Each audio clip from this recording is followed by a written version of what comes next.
ਕਿਰਪਾ ਕਰੇ ਤਾਂ ਸਤਿਗੁਰ ਮਿਲੇ, ਹਰ ਹਰ ਨਾਮ ਧਿਆਈ, ਹਉ ਤਿਸ ਬਹਿ ਆਪ ਵਿਚਾਈ,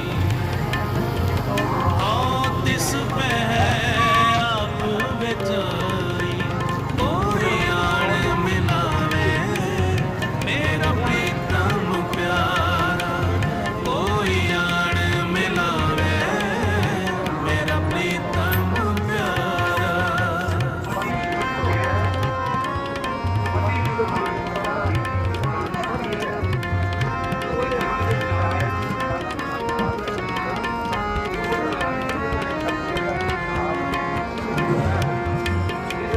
ਜੇ ਸੁਖ ਦੇ ਤਾਂ ਤੁਝੇ ਆਰਾਧੀ, ਦੁਖ ਵੀ ਤੁਝੇ ਤੇ ਆਈ।